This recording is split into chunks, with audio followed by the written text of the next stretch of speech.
Welcome back. Thank you very much for staying with us. Communications Minister Solly Malaysia has revealed that he's in the process to appoint an independent company to investigate and recommend a funding model for the SABC.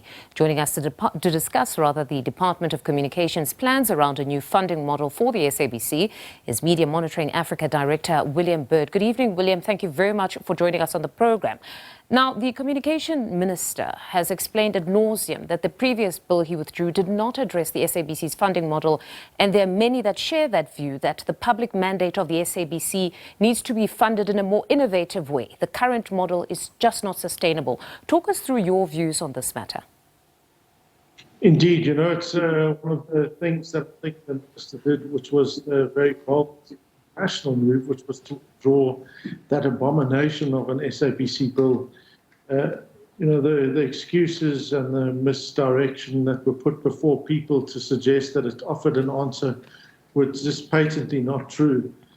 So what the Minister has done in the interim, which I think is really good as well, is to say that they need to immediately set about investigating an alternative funding mechanism for the SABC. So this isn't a new crisis. This is something that the SABC, both this board and indeed the previous board, had highlighted to various ministers before them to say we need something that's going to be more sustainable.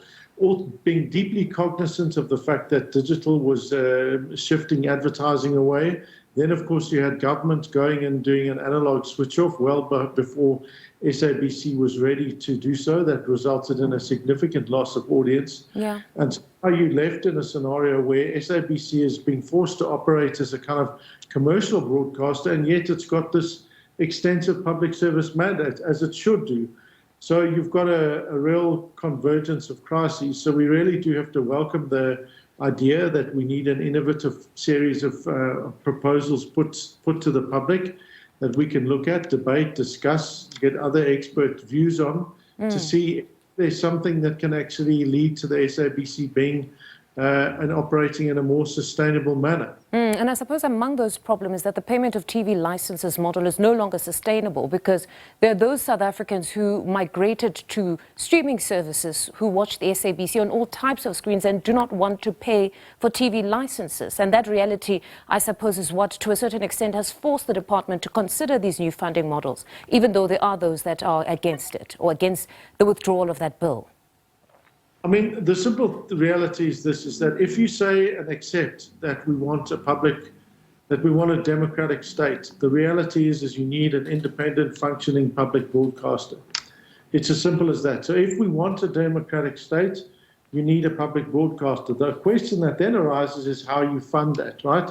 Because there are various entities that can do really good news, that can do really good programming, things that can match up with some of the content produced by these big streaming services. But the reality is you need a public broadcaster because SABC is the only one that speaks to people in all of our official languages, that does programming, that does the kind of necessary programming and speaks to people in areas and tells stories that no one else can or indeed probably should. But you then say, well, how do we fund that? Because that's not a commercial decision. That's a decision for how you sustain your democratic state. And that means public funding. So your models there are, you could have a TV license fee, which is fine. The problem with a TV license fee is, of course, people don't watch on a television set anymore. Yeah. So what you now need to look at is something more like a public interest content levy. So that could be levied on something from a cell phone to a device, to anything that's capable of receiving that. But it also means we need to be innovative. The ICASA went and sold the spectrum off, and they got billions of rand, and ICASA was very happy, and everyone was singing joy and delight. But the trouble is, that money, instead of going back into the broadcast sector, disappeared into the fiscus. What we need to be doing is saying, well, how do we actually set up sustainable funding models that can sustain SABC and, in fact, others to produce really good content that SABC, for example, could put on their channels. On one platform, now that you touch on this, of journalism perhaps being the assister or facilitator of democracy, on one platform, you said journalism is actually the new version of healthcare, education, roads, infrastructure, water and sanitation. But do you get the sense, though, that over the years, there's still that appreciation that we are the fourth estate and this estate needs to be supported given its role in facilitating democracy? I mean, completely. It's media and the role that journalism plays is now as important as having access to basic infrastructure like roads, like healthcare.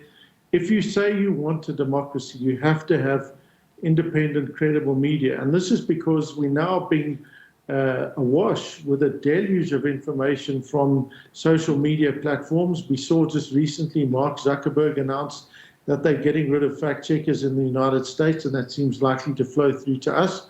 That then there's no fact checking, which means that you effectively can't trust or believe anything you see on any of those platforms. Certainly that's sort of X. So it means where are you going to go to get accurate, reliable information ahead of elections? Now, we saw the incredible role that SABC played in the lead up to our last national elections.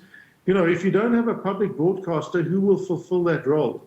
SABC is critical not just to the public, it's critical to the media sector because the other news organizations play themselves off, they benefit from, they grow from, they compete with to varying degrees the SABC. It's an integral part of who we are as a democratic state. It's something we can and should be immensely proud of. That's 30 years into democracy, we actually have an independent functioning public broadcaster. And that's not something that you can say of probably the majority of countries in the world these days. So it's something we really do need to value and treasure and say, how do we sustain that?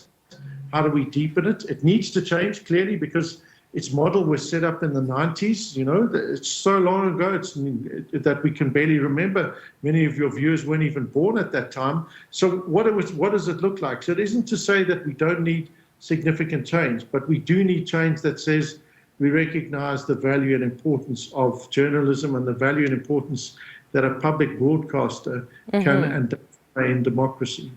Now, William, though premature, because the minister is yet to appoint that specific entity to investigate the new funding models, but if given the opportunity, would you make your own submissions of suggestions of how to fund the public broadcaster?